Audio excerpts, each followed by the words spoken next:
Katanya semua orang sama di hadapan Tuhan, tapi kok di gereja yang kaya lebih disayang ya? Halo warga Kristus dan Shalom. Kalau kamu pernah merasa invisible di gereja, padahal kamu udah aktif, hadir terus, tapi tetap aja dilihat sebelah mata. Video ini buat kamu. Hari ini kita bakalan bahas sesuatu yang agak gatel, soalnya bagaimana jemaat yang kaya atau yang berpengaruh sering lebih diutamakan dan pelayanan yang seolah-olah hanya cuma untuk orang dalam saja. Tenang aja, kita bakalan bahas santai tapi tetap tajam dan berdasarkan firman Tuhan. Yuk, langsung kita mulai.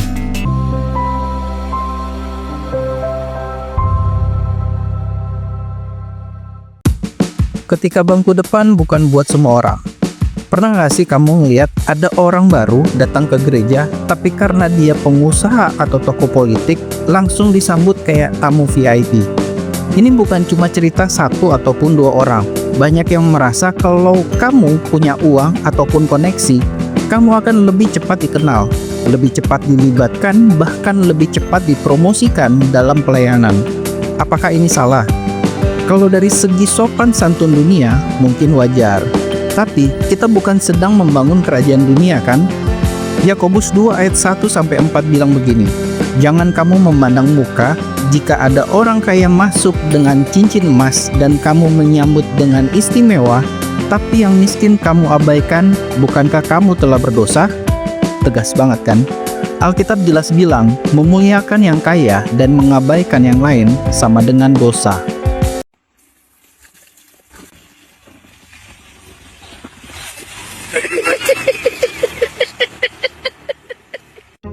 Ketika pelayanan jadi eksklusif klub, pelayanan seharusnya bukan klub eksklusif, tapi sekarang malah seperti siapa yang kamu kenal, bukan siapa yang siap. Banyak jemaat yang jadi frustasi, mereka rindu pelayanan tapi nggak dikasih jalan.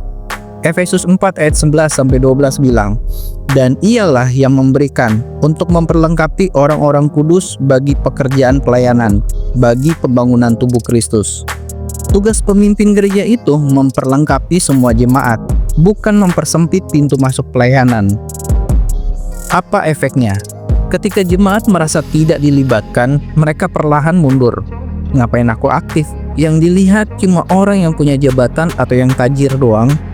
Pelayanan bukan hanya soal naik mimbar, tapi semua orang Kristen dipanggil untuk melayani, bukan hanya menjadi penonton mingguan.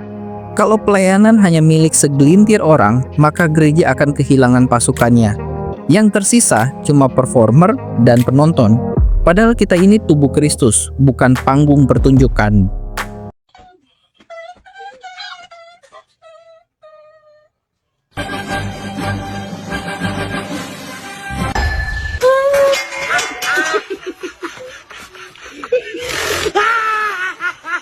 Gengsi dan status sosial masuk gereja. Jujur aja, kadang gereja terpengaruh dengan budaya dunia. Yang naik mobil mewah dikasih tempat parkir khusus. Yang berpakaian sederhana dibiarkan cari tempat sendiri. Pernah dengar nggak orang bilang begini? Kalau kamu nggak pakai sepatu formal, jangan pelayanan ya. Kita paham kok soal ketertiban dan etika. Tapi jangan sampai gaya luar lebih diutamakan daripada hati yang rindu melayani. Yesus melayani dengan sederhana, dia mencuci kaki murid-muridnya. Bahkan bukan pakai jubah kemilau untuk minta dilayani. Orang dalam versus jemaat umum.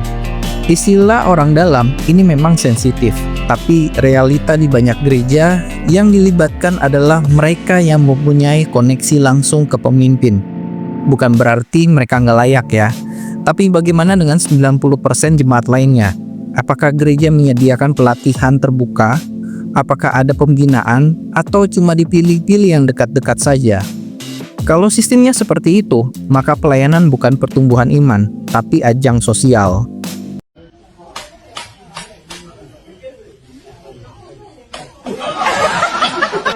Ketika gereja lupa tujuan.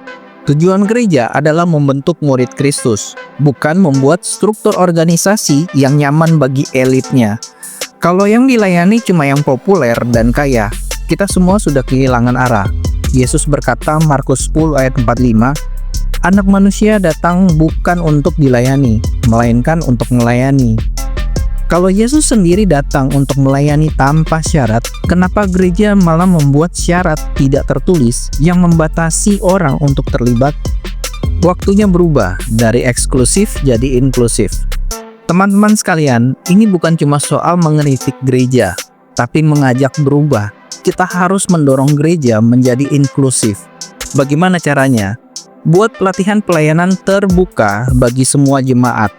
Perkenalkan sistem mentoring untuk orang baru yang ingin aktif. Jangan menilai kemampuan hanya dari status sosial.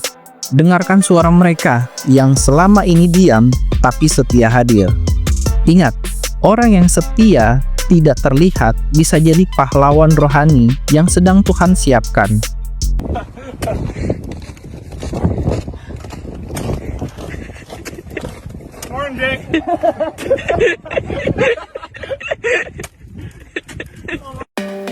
Kamu juga punya tempat di tubuh Kristus.